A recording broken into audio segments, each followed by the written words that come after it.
Falem, queridos vestibulandos, a redação da UFMS mudou.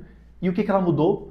E na aula de hoje, imperdível, eu vou avaliar com vocês duas redações para você entender essas possibilidades do que a UFMS pode vir a cobrar de você. Como assim, professor? Fica até o final da aula, não perca a aula de hoje, porque ela é muito fundamental e ela marca uma mudança importantíssima nas redações da UFMS dos últimos anos. O ano passado foi extremamente atípico e eu vou mostrar para você qual foi essa atipicidade. Seja bastante bem-vindo aqui a essa revisão da UFMS. Eu sou o professor Sérgio Campos, sou professor de redação e de língua portuguesa aqui do Colégio Évora. Convido você a assistir essa revisão completa que nós temos da UFMS. Já falei em outros vídeos, mas eu vou repetir para vocês. Esse é o 5º ano seguido de revisão completa da equipe do Colégio Évora para as revisões vestibulares aqui de Mato Grosso do Sul. Os professores bastante especialistas nas provas daqui, somos nós todos aqui do Colégio Évora. E eu tenho a satisfação de, pelo 5º ano, avaliar com vocês a redação da UFMS e mostrar para você o que ela teve de mudança e o que pode vir a acontecer ainda no vestibular deste ano. Tá? A prova vai acontecer agora em 2025 para ingresso em 2026, tá? Convido você para que, por favor, você dê uma curtida nesses vídeos, tá? Põe um gostei nesse vídeo, todos os professores que contribuíram para essa revisão para vocês. Se tiver a opção, dê uma hypada, hype esse vídeo, tá? Que apareça para vocês, que ajuda muito aqui o nosso canal a continuar produzindo conteúdos para vocês. Vamos lá então, queridos, olhem só, na aula de hoje eu quero mostrar para vocês o que teve de mudança no vestibular da UFMS, tá? Na redação da UFMS. Por isso, na aula de hoje, de maneira muito atípica, tá? Diferente dos anos anteriores, eu vou avaliar com vocês duas redações. Eu sei que é cansativo, é chato ficar lendo, mas saiba que eu vou precisar ler para vocês entenderem as possibilidades do que pode vir a acontecer na edição deste ano também, tá? Falar de datas, que é muito importante, e falar também de análise dessas duas redações e finalizo com algumas dicas para vocês para a redação da UFMS. Tranquilos? Vamos aqui, meus queridos, primeiramente datas muito importantes que estão ali no seu edital, tá? Já tiveram as datas ali da inscrição, do pagamento, encerramento, por aí vai, enfim. O que vai ser importante para vocês agora, tá? O dia 7 de dezembro, que vai ser a realização da prova objetiva, tá? 2 dias depois, no dia 9, tá? Na terça-feira, vai sair o gabarito preliminar da sua redação. Aqui está mostrado no edital, coloca que no dia 11 de dezembro vai ter a divulgação do espelho de redação na área do candidato. Então cuidado, tá? Tecnicamente assim, a sua prova vai ser dia 7, 4 dias depois ali você vai poder ter acesso ao espelho da sua redação. Não é a sua redação corrigida, mas só poder acessar o espelho da sua redação 4 dias depois, pelo que a UFMS diz aqui, tá? Agora, curioso, tá, querido? O resultado preliminar, tá? O gabarito definitivo ficou no dia 29 de dezembro. Olha que data delicada, né? Você terminou ali o Natal, tá esperando o Ano Novo. Dia 29 vai ser divulgado o gabarito objetivo, das provas objetivas, tá? Das provas de múltipla escolha. Agora, importante para nós aqui, o resultado preliminar de redação vai ficar ali para o dia 8, tá? Dia 8 de janeiro tem o resultado preliminar da prova de redação. Se eu não me engano, Jackson, se você puder confirmar, por favor, dia 8 de janeiro. Acho que vai ser uma quarta-feira, acho. Mas a produção aqui, o Jackson vai confirmar para nós que dia que é da semana, dia 8 de janeiro. Se você assistiu a revisão da UEMS, você viu ali que a UEMS vai divulgar, se não me engano, dia 7. Ou dia 5, 6, 7 é o período para poder fazer recurso, tá? A UFMS vai divulgar no dia 8 de janeiro o resultado preliminar. Quinta-feira. Que é uma quinta-feira, tá? Agora, o que vai ser interessante, tá, queridos? Período de recursos, dias 8 e 9. Quinta e sexta-feira. Então, assim, ano passado, queridos, assim, foi motivo de muita felicidade para professores, especialmente para alunos. O ano passado, a redação da UFMS não deu problema. 0 problemas. Nossa, eu sempre ouvi falar que as redações da UFMS eram muito complexas, muito complicadas, com notas de correções, assim, bem questionáveis. Sempre foi. Infelizmente, 2019, 2020, 2021, as edições todas deram muito problemas. O ano passado foi incrível, 0 problema. Esperamos, assim, a nossa expectativa é para que esse ano também melhore, tá? Que mantenha o que foi o ano passado, porque, de novo, tá? O ano passado, assim, foi pontual o número de alunos que pediu recurso. Tanto que, assim, até chamei a atenção dos alunos ano passado dessa banalização de pedir recurso de redação. De que assim, puxa, professor, eu não concordei com a minha nota, mas o ano passado as correções foram extremamente coerentes. Vou colocar para vocês uma suposição do porquê que foi diferente, tá? Mas assim, motivo para a gente ficar muito feliz. O ano passado não deu problema. E eu espero também que esse ano não dê problema, que esses dias 8 e 9 sejam dias para você ficar tranquilo, porque a correção vai ser bem feita. E quando eu falo correção bem feita, tá, moçada, não é porque assim, todo mundo vai tirar nota boa. Pelo contrário, o ano passado, repito, houve alunos que me procuraram que assim, puxa, professor, eu tirei 750. A redação do aluno, com todo jeito. Querido, essa redação vale 750. O recurso vai ser um vai que cola e não é legal a gente ficar nessa política porque não é justo, não é honesto, não é ético e por aí vai. Enfim, mas saiba que, para sua expectativa, tá? Dias 8 e 9 você vai ter o período de recursos caso você venha a precisar. E a gente vai ter o resultado final da prova objetiva e da redação no dia 16 de janeiro. 16 de janeiro. Então, datas importantes para vocês, tá? De novo, com relação a datas, a data da prova, dia 7 de dezembro. Aí no dia 9, o gabarito preliminar, 9 de dezembro. No dia 8 de janeiro, saindo suas redações de notas parciais. Beleza? E enfim, tá? Divulgação, homologação e por aí vai. Agora, com relação à prova, tá? A prova no dia 7, pois daqui você já deve estar sabendo. A prova começa às 8, horário de Mato Grosso do Sul.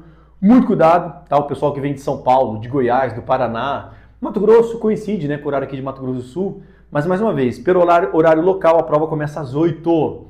Como todo bom vestibulando, você vai chegar ao local de prova no mínimo, 40 minutos antes. No mínimo, tá? Então, assim, indicado, tem que chegar uma hora antes, tá? Tem que chegar ali assim, explodindo, 40 minutos antes que você esteja no seu local de prova. A UFMS também melhorou muito a logística nos últimos anos, de ter fiscais orientando para onde você tem que estar para fazer a prova, uma vez que o campus da UFMS é muito, muito grande. Mas enfim, das 8 às 13 horas, 5 horas de prova para que você faça 60 questões mais uma redação, tá? A lógica, tá, moçada, para quem vai fazer o vestibular digital. No formato digital, tá? Ele tem uma logística que mantém o que foi o ano passado. Ele até coloca aqui 8 horas para o horário de Mato Grosso do Sul, 9 horas para quem for do horário de Brasília. Você faz ali 2 provas de linguagens, códigos, tecnologias e ciências humanas, basicamente ali num tempo de 1 hora, tá? 1 hora não, desculpa. Sim. E aí você vai ter um intervalo depois ali de 15 minutos, tá? Depois retoma às 10, começa às 8, vai até às 10, 15 minutos de intervalo para você ter a segunda parte, tá? Então, alguns cursos não têm a prova presencial. Eu me recordo de ano passado, um ex-aluno, Caio, que ele queria fazer história e a UFMS não disponibilizou história presencial. Ele teve de fazer vestibular digital. Então, evidentemente, a essa altura você já viu se o seu vestibular vai ser digital ou não, tá? Agora, meus queridos, prestem bastante atenção. Assim como eu sugeri na aula de português e assim como foi com a UEMS, tá? Nós temos percebido uma mudança muito grande no perfil das provas de um ano para o outro. E eu acho que eu relatei isso no ano passado. Na aula da UEMS eu também relatei, mas eu peço perdão para você por eu poder ser repetitivo, tá? No final de 2023 foi um ano muito problemático para a UFMS, muito, muito problemático mesmo, tá? Foi uma questão histórica muito negativa. 42% dos candidatos tiveram redação zerada no vestibular na redação da UFMS, 42%. É um número, assim, muito desproporcional, muito, muito desproporcional mesmo. E tinha sido um ano que, de forma geral, a comunidade tinha ficado bastante estafada com os erros sucessivos nos últimos anos da prova, de questões mal elaboradas, enfim. E o que aconteceu? Houve, então, no final de 2023, uma reunião com até então o reitor da UFMS, agora uma reitora nova. Mas o que foi interessante, moçada, numa fala ali que foi bem interessante? A questão de que muitas vezes é política da universidade que haja uma mudança na banca elaboradora das questões, porque eles não querem que a prova seja uma prova viciante, previsível, né? Viciosa, no caso, previsível. E de fato, isso nós temos percebido. Tá? Falo até para vocês como português, tá? Você percebe de um ano para o outro uma mudança nas provas de português ali que a FAPEC organiza. E isso, em essência, pode ser bom. Porque, mais uma vez, você não deixa o aluno assim, numa previsibilidade muito clichê. O fato é que, moçada, com relação à redação, tinha sido um ano muito problemático. E aí, o ano passado, eu até falei na aula para vocês a mudança do edital de alguns tópicos muito perigosos. E sobre isso, tá, moçada? Tô fazendo todos os conteúdos para vocês de mudança, porque minha sugestão, você está vendo essa aula de agora. Mas para você ter uma preparação mais concreta, a minha sugestão, veja pelo menos uma aula da edição do ano anterior, do ano passado. E se você tiver com disposição com o tempo, veja 2 aulas. Veja a aula do ano passado e do ano retrasado, porque, mais uma vez, tem tido uma mudança de dinâmica na prova da UFMS. A UEMS ficou muito, muito gritante. Tá? O que foi a prova de 2023, perdão, 2022, 2023, 2024, de um ano para o outro mudou muito. Vou falar, por exemplo, da prova de português. Textos muito longos, depois textos muito curtos. Uma gramática muito, muito pesada, depois uma gramática muito leve. É muito visível a mudança de perfil na prova. Nessa lógica de mudança de perfil, você está vendo essa revisão para este ano, que está baseado no que foram as provas, no que foi a prova do ano passado. Mas, de novo, se de repente a UFMS mudar e ela ficar parecida com o que foi 2 anos atrás, você viu uma revisão, você teve contato, você se familiarizou como vai ser essa prova, e aí não vai te pegar desprevenido. Então, assim, por que eu estou falando isso para vocês agora, tá? Eu não vou, nessa aula de hoje, me atentar aos tópicos da UFMS, porque eu falei isso na aula do ano passado e do ano retrasado. Então, basicamente, são 5 competências: adequação temática, legal, organização e progressão textual, terceiro tópico, estrutura e desenvolvimento dissertativo, aspectos de coesão e coerência e emprego da norma culta. Eu esmiucei esses detalhes nas aulas de anos anteriores, então, assim, como hoje, de maneira inédita, tá? Eu vou avaliar 2 redações com vocês, eu vou otimizar o tempo e, mais uma vez, sugiro para que você, por favor, veja a aula do ano passado e, se possível, também do ano retrasado, para você ficar precavido com as possibilidades de perfis de redação que a UFMS pode cobrar. Mais uma vez, tá? Não mudou também o que foi o ano passado para esse ano, dos alertas, que não pode ter menos 15, tem que ter, não pode passar de 30 linhas. Se você defender no texto conteúdos que se constituam de algum modo como preconceituoso, sua redação vai ser zerada. Até coloquei isso para vocês muito ano passado, né? Cuidado, se tiver uma redação predominantemente com cópia, se for composto predominantemente por reproduções, plágio de textos, modelos divulgados em mídias digitais. Já falei várias e várias e várias vezes, repito ainda para este ano, aquele modelinho pronto, tá? Que você pensa que é um repertório coringa, que cabe para qualquer tema, esquece. Neste ano de 2025, o Enem fez uma cartilha muito, muito legal, que ele falava sobre o repertório de bolso. Tipo de citações que os corretores estão estafados. Porque às vezes o aluno mediano, bem fraquinho, ele pensa assim, eu decorei ali um autor, massa, lacrador, vou usar para qualquer tema. E a própria cartilha do Enem deu um exemplo do Instituições Zumbis, do Zygmunt Bauman, e o livro Utopia, do Thomas More. De que assim, caramba, o corretor está de saco cheio. Tem um podcast da FAPEC, se eu não me engano, um podcast de 2023, que são 2 diretoras de redação ali da FAPEC, em que elas falam, assim, é muito interessante que num dado momento do podcast, e se eu não me engano tem aqui no canal do YouTube, tá? Não no canal Colégio Évora, mas se você buscar ali, redação, FAPEC, você vai ver 2 diretoras falando. Tem uma fala interessante dela, de uma das diretoras, que ela falou, a gente tá cansado desse clichêzão aí, John Locke, Thomas More, meu Deus do céu, e ela falou de um outro que é muito clichê. Então assim, a gente tá cansado disso, a gente quer repertórios mais novos, mais autorais, mais contemporâneos. Então, de novo, tá? De repente assim, professor, eu vou usar Durkheim, que ele fala em equilíbrio social, e aí isso cabe para qualquer tema. Esquece, não é legal. Então, aquele modelinho pronto que você vê muitas vezes em rede social, em canais de YouTube, falando, olha, essa citação você cabe para tudo.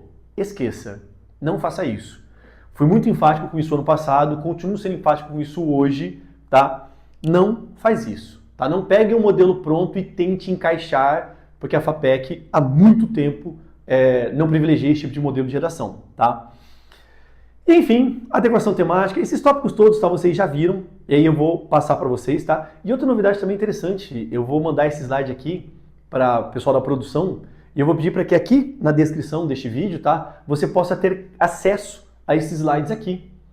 Então você vai poder, essas 2 redações que eu vou avaliar vão ficar disponíveis para vocês, e esse recorte que eu fiz aqui analisando o edital também vai ficar disponível para você. Tranquilo? Vamos lá, queridos, falando então objetivamente do que esperar da prova. O que eu quero mostrar para vocês, queridos? Olhem só.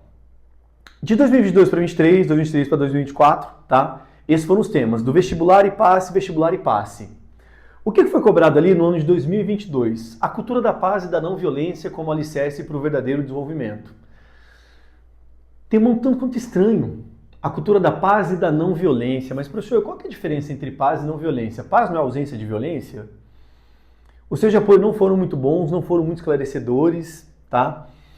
No passo, o uso indiscriminado das redes sociais por crianças e jovens e as consequências para o seu processo de formação. Então, assim, o uso das redes sociais e as consequências para o processo de formação. Então, em tese, eram 2 polos temáticos. Era um tema tanto quanto confuso, tá? 2023, que foi sendo muito problemático, tá? O direito às artes como direito à condição humana.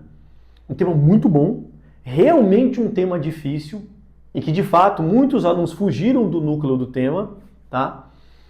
Mas, mais uma vez, assim, caramba, olha só, mudança do perfil de tema, né? Dá uma olhada aqui, que o ano passado é que viu a grande mudança e é aqui que eu quero chamar a sua atenção. Queridos, olhem bem para mim, olhem bem para mim. Existe uma percepção, um achismo, um parece que o ano passado, quem fez a correção do vestibular do UFMS tinha sido a banca VUNESP. Professor, de onde vem essa suposição de que a VUNESP é quem tenha feito as correções da prova da UFMS do ano passado? Algumas evidências, tá, queridos? Tá? Para que a gente tenha essa percepção. Digo eu e outros professores de redação com quem eu converso bastante aqui em Campo Grande, Dourados, Ponta Porã, enfim.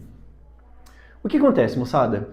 Aqui você tem um perfil da UFMS que, assim, eita, o direito à arte como direito à condição humana.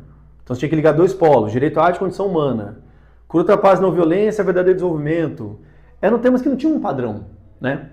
Agora, muito interessante, o ano passado o vestibular e o passe ficou muito parecido com os modelos do que a VUNESP cobra em vestibulares. Além disso, tá, moçada, o vestibular digital da UFMS é todo ele feito por parceria ali no site da VUNESP. A própria FAPEC já divulgou nos seus stories visitas técnicas que a FAPEC fez junto à VUNESP. E, por exemplo, tá, queridos, essa proximidade com a VUNESP e essa mudança no perfil de tema com cara muito de VUNESP. Pega vestibulares, tá? De Unesp, FAMEMA, FAMERP, Unifesp. Tem muito esse modelo bem parecido. E talvez tenha mostrado mais gritante a questão de que o ano passado houve coerência de nota. Não houve discrepância. Uma coisa que hoje, tá, moçada, talvez traga uma reflexão sobre realmente como que a FAPEC precisa ter uma coerência na correção, é porque até então o aluno ele fazia a prova do Enem, aí ele fazia a UEMS e ele fazia a UFMS. Esse aluno habitualmente ia bem no Enem, era um padrão, mas o UEMS e o UFMS, às vezes ele ia bem, ele ia mal, não tinha um padrão, era o que se questionava muito. Ano passado, os bons alunos foram bem no Enem, foram bem na UFMS e muitos bons alunos foram mal na UEMS. Então grita cada vez mais que assim, puxa, tá faltando uma perícia, uma coerência nas correções da redação da FAPEC. E mais uma vez, tá? O ano passado na UFMS houve uma coerência de notas que foi incrivelmente elogiável. Então assim, esse modelo de tema, ações individuais no combate às mudanças climáticas, 2 pontos. Obrigação moral ou solução ineficiente? Moçada, eu consigo pegar para vocês no mínimo 10 temas. Vou pegar os 3 últimos anos de VUNESP. Fácil. Você pega 10 temas e tem esse perfil aqui. Qual que é o perfil? Você tem, entre aspas, um tema alfa, 2 pontos, recorte temático 1 e recorte temático 2. Que no caso, tá, foi que o passe cobrou. Ensino à distância. Entre os problemas enfrentados na modalidade, recorte 1, e a importância do acesso à educação. E esse modelo de pergunta que tem o ou é muito modelo de VUNESP. Muito mesmo. E é sobre isso, tá, moçada, que eu quero mostrar para vocês 2 redações de 2 ex-alunos incríveis aqui do Colégio Évora. Tá? Uma aluna do 3º ano e um aluno do 3º ano que tiraram notas altíssimas. Eu quero avaliar com vocês como que você pode fazer, porque visualize. Os perfis são diferentes. Me ajudem, moçada, do ponto de vista gramatical. A conjunção ou é classificada como conjunção alternativa. Ela te dá uma ideia de alternativa, uma coisa ou outra. Já a conjunção e é uma conjunção aditiva. É uma coisa, além disso, outra. Por que eu falo isso para vocês? Nesse tipo de tema aqui, em forma de pergunta, você tem que se posicionar. Você precisa assumir um lado, porque o ou dá a ideia de alternativa. E aí, as ações individuais no combate à mudança climática, para você é uma obrigação moral ou é uma solução ineficiente? Esse ou dá a ideia de exclusão. Você vai escolher uma coisa ou outra. E é isso que eu vou mostrar para vocês na redação dessa aluna aqui, tá? Talvez agora vendo aí, não fica tão visível, mas baixando o material você consegue perceber. Ela faz uma introdução de 8 linhas, desenvolvimento 1, desenvolvimento 2 e a conclusão. Respira fundo, se ajeita na cadeira e vamos ler o que ela fez na introdução. Olha aqui para mim. Diante do contexto moderno, o qual é possível observar uma mudança drástica na realidade climática de algumas regiões, consta ressaltar a ineficiência do papel individual de cada cidadão para com esse combate. Tendo isso em vista, ações individuais para uma mudança ideal se demonstram como solução ineficiente, de modo que a persistência do discurso alienante, que questiona o estilo de vida de pessoas que não fazem parte da elite, serve apenas para moldar o pensamento da massa para jamais se revoltarem contra o padrão extrativista industrial. Sendo assim, faz-se premente debater acerca da incapacidade individual de alcançar altas taxas de emissão de gás carbono e também sobre a inferência capitalista para um molde moral de cada ser humano. O que eu quero que você visualize aqui, que você enxergue, tá? Ações individuais para a mudança ideal se demonstram como solução ineficiente. Para aquela pergunta... Moçada, concentra. Se tem uma pergunta, você tem que dar uma resposta. É uma coisa óbvia. Se tem o ou, foi te apresentado uma hipótese 1 ou hipótese 2, tá? De novo, as ações individuais no combate à mudança climática é obrigação moral ou é solução ineficiente? E ela deixou bem claro. Se demonstra como solução ineficiente.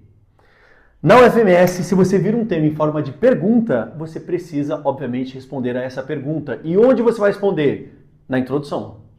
Responda a pergunta na introdução. E o que ela fez que foi interessante, né, para além da contextualização, ela deixou claro o projeto de texto dela. Faz-se premente debater acerca da incapacidade individual de alcançar altas taxas de emissão de gás carbono, ou seja, no desenvolvimento 1 é o que ela vai abordar, essa incapacidade individual. E no desenvolvimento 2, a inferência capitalista. Visualize que na introdução ela deixa claro o posicionamento dela e ela apresenta o projeto de texto dela. Então, interessante que na sua introdução haja isso, tá? Havendo o tema em forma de pergunta, responda claramente, assuma um lado, o lado que você irá defender. Avançando, então vamos ver o desenvolvimento 1 dela. Olha só. De modo que a maior parte da parcela mundial não participa de nenhuma elite, e pontuando que apenas participantes desses super ricos conseguem patrocinar indústrias globais extremamente poluentes, é de suma ignorância acreditar que todas as pessoas são culpadas pelas mudanças climáticas. Posto isso, o empresário Elon Musk, dono da maior rede de distribuição de internet mundial, apenas no ano de 2023 realizou pouco mais de 10 testes em foguetes, patrocinados pela empresa do próprio, a Starlink. Trazendo essa afirmativa para o contexto pressuposto, enquanto bilionários são parabenizados por realizar experimentos que liberam toneladas de monóxido de carbono para a atmosfera, pessoas comuns são culpabilizadas por não apresentarem medidas contra as mazelas climáticas em hábitos comuns. Olha que legal a organização argumentativa dela. Então assim, de novo, quando ela viu a pergunta tema, o que ela pensou? É uma solução ineficiente. Por quê? Porque não tem como os indivíduos produzirem a quantidade de lixo poluente do que esses bilionários produzem. Ah, professor, ficou falando mal do Elon Musk, eu gosto do Elon Musk. O X da questão não é você gostar ou não dele. Mas é um exemplo concreto. Ele fez muitos experimentos que depositou toneladas de monóxido de carbono. É uma quantidade que, assim, pessoas individualmente não vão conseguir produzir. E muito legal o senso crítico dela, né? É de suma ignorância acreditar que as pessoas são culpadas por as mudanças climáticas. A professora, eu discordo dela. Ela respondeu a pergunta e deu o argumento dela. Ela está tendo coerência. E lembra que ela falou da questão capitalista? Olha o desenvolvimento 2. Outro sim, mobilizações capitalistas que fazem com que o indivíduo acredite que é culpado pelas mazelas ambientais resultam em mais soluções ineficientes para o eixo odierno.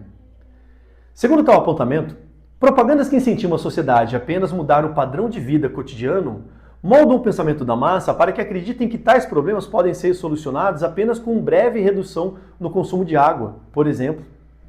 Nesse ínterim, o eixo capitalista não incentiva os cidadãos a se revoltarem contra a liberdade dos super ricos e utilizar recursos naturais exacerbadamente, visto que lucram com isso. E é mais fácil padronizar o pensamento da população sobre a culpa moral de soluções ineficientes.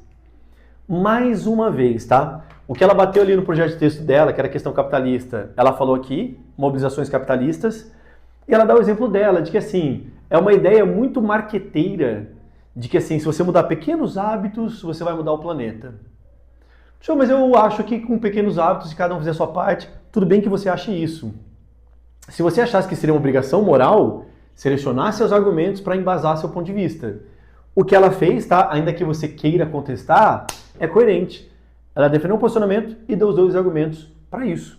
E de maneira clara, ela deixou claro, ela se posicionou frente à pergunta tema.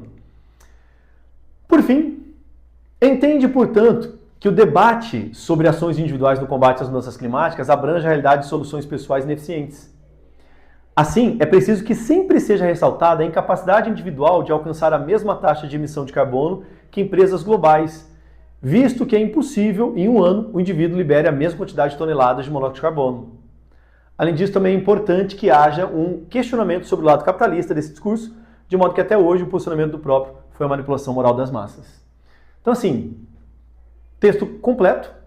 E olha aqui a nota dela, queridos. Primeiro corretor do 950, segundo corretor também 950. Então, essa é uma redação bastante bem estruturada que, mais uma vez, se houver uma pergunta tema, responda claramente e as suas argumentações têm que ser para embasar a sua resposta, que vai ser a sua tese. Essa é uma aluna incrível, queridíssima, aqui do terceiro ano do ano passado, Isadora Ribeiro. Foi uma aluna que caminhou conosco no terceiro ano, muito disciplinada, estudando muito, uma estratégia interessantíssima, porque ela já sabia que ela queria direito. E na UFMS, direito, matemática passou a ter peso 2. Ela fez um curso paralelo de matemática com o professor Pascoaloto aqui do colégio, porque seria um diferencial ela ir bem em matemática, uma vez que quem faz direito, supostamente é da área de humanas, tem dificuldade nessa área. Foi onde ela potencializou e conseguiu uma aprovação incrível e linda ali na UFMS. Isadora Ribeiro, um abraço para você, Isadora, tá? Que fez essa redação aqui muito boa. Para o passe, foi um outro perfil. Não foi mais um tema em forma de pergunta. Agora foi uma afirmação. Ensino à distância. Entre os problemas enfrentados na modalidade e a importância do acesso à educação. Habitualmente na VUNESP, tá, moçada? Quando tem esse E, geralmente quando tem esse E, ela tem um fato positivo e um negativo. Ou um fato negativo e um fato positivo. Então, de novo, né? Entre aspas, tema alfa, ensino à distância. Recorte 1, problemas enfrentados. Recorte 2, a importância do acesso à educação. E essa foi a redação de um aluno aqui, que também foi do terceiro ano, tá? Visualizem, tá? Não tiveram títulos. Título não é obrigatório. Vamos aqui para a introdução do que o Matheus escreveu, tá? Com o aumento da prática de ensino à distância, por meio da disponibilização de milhares de cursos ofertados de maneira gratuita em ambiente virtual, a exemplo dos projetos inaugurados pelo Sebrae, a democratização do conhecimento acadêmico revelou-se um objeto alcançável. No entanto, a persistência de fatores excludentes em âmbito nacional restringe essa inovação a um grupo seleto de indivíduos, portando-os de camadas vulneráveis. Logo, faz necessário avaliar os problemas enfrentados nessa modalidade e a importância dessa ferramenta em relação ao acesso à educação. O que eu quero que você visualize, tá? Ele falou do tema alfa, ensino à distância, e aquele primeiro recorte temático, problemas enfrentados, ele apresentou. Importância dessa ferramenta, ele apresentou também. De alguma maneira, tá, queridos, esse tema que tem entre E, ele é um facilitador para você, porque ele já te entregou o projeto de texto. Ele já te deixou claro o recorte temático 1, que você vai ter que colocar no desenvolvimento 1, que no caso aqui é sobre os problemas enfrentados. E o recorte temático 2 acaba sendo o seu desenvolvimento 2. Então vamos ver aqui como que ele colocou o desenvolvimento 1, que deveria falar sobre problemas. Olha só. Nesse sentido, é válido analisar os conflitos de utilização associados a esses recursos. Entre eles, destaca-se a qualidade da educação à distância, uma vez que não detém o mesmo vínculo entre instrutor e estudante em comparação ao contato presencial, criando uma fragilidade ao processo de aprendizado. Com isso, exige-se um maior comprometimento do estudante com a causa educacional, já que o monitoramento de seu progresso é reduzido e os exames aplicados em meio digital podem ser fraudados mais facilmente. Além disso, a pandemia de Covid-19 em 2020 evidenciou a acessibilidade de ensino à distância a estudantes de baixa renda, que não contavam com mecanismos adequados à sua realização enfrentar intensa exclusão digital, decorrente da desigualdade social existente no país. Em torno disso, surge a adoção de medidas para tornar esse modelo instrutivo mais justo e humanizado, dando enfoque à realidade experienciada pelo aluno. Moçada, aqui ele bate no desenvolvimento 1 o que foi o recorte temático 1, que era a questão dos problemas. Conflitos da utilização. Para não repetir problemas, conflitos. E ele apresenta 2. A qualidade da educação uma vez que assim exige mais autodisciplina e mais confiabilidade. Além disso, a questão de você trazer um processo de exclusão. Pessoas de baixa renda, como vão fazer ensino à distância? Você precisa da internet, você precisa de um material tecnológico, né? Notebook, computador, celular. Então é interessante, problemas, qualidade e acesso. Já no desenvolvimento 2, que era o segundo recorte temático, eles tinham que falar sobre a questão da importância do acesso à educação. Ou seja, por outro lado, o método de ensino abordado ainda permite uma integração de maior número de pessoas ao processo acadêmico, se comparado à modalidade tradicional. Isso permite que o estudante utilize a educação como meio de transformação social, oportunizando a capacitação profissional e a formação de pensamento crítico. Nesse contexto, o filósofo brasileiro Paulo Freire, em sua obra Pedagogia do Oprimido, defende um modelo de educação que torna o indivíduo consciente de sua realidade e um agente de transformação social, evitando sua alienação. Assim, por meio da educação à distância, o sujeito desenvolve autonomia e habilidades singulares, superando as barreiras físicas do conhecimento. Olha que interessante aqui. Ele vai falar, né, o modelo tem sua importância, né? Ele faz uma citação muito interessante do Paulo Freire, quando ele fala sobre a questão de se mudar a realidade, ele cita a obra Pedagogia do Oprimido. Esse é um tipo de citação muito válida, porque, de novo, o tema está falando de educação, e ele está citando um educador brasileiro. Então, assim, uma coerência muito, muito grande. E, de novo, falando da importância desse acesso. Tá? Você acessibiliza o ensino superior muito mais do que o ensino tradicional presencial. Vejam, tá, moçada, que assim, ele abordou no desenvolvimento aquilo que o tema coloca nesse perfil de tema, recorte 1 e recorte 2. Por fim, diante do exposto, infere-se que os problemas enfrentados pela educação à distância são ressaltados pela desigualdade social que limitam sua utilização. Contudo, seu emprego é benéfico à emancipação do indivíduo e à sua construção identitária, possibilitando a mudança social. Dessarte, a resolução dos impasses associados a essa prática deve ser estimulada a fim de ampliar sua acessibilidade. Esse foi um outro aluno que incrivelmente tirou 950 na redação, tá? Tanto o corretor 1 quanto o corretor 2 deram 950 para ele. E esse é um aluno, ele veio de Coxim para estudar aqui em Campo Grande, veio fazer o terceiro ano aqui no Colégio Évora, Matheus Resch, passou em primeiro lugar para engenharia da computação, passou aqui na UFMS em primeiro lugar, ele passou pelo Enem também na Universidade Federal do Rio Grande do Sul. Um aluno assim espetacular, incrível, muito disciplinado, conseguiu essa nota incrivelmente boa. Meus queridos, a minha dica para vocês, tá? Muita atenção ao que se desenha como apresentação de tema ali da UFMS. Talvez haja essa coisa parecida com o que a VUNESP pede, talvez ela volte ao modelo da FAPEC, que tenta dinamizar vários perfis de temas diferentes. Daí vem minha dica para que você possa ver as aulas anteriores e ter uma noção de dinâmica de produção de texto, tá bom? Quero desejar uma ótima prova para vocês, um sucesso muito grande. Eu e os professores do Évora esperamos que esse conteúdo, esse material, tenha ajudado você a ir bem na prova, tá bom? De coração, muito sucesso para vocês, um abraço grande, boa prova!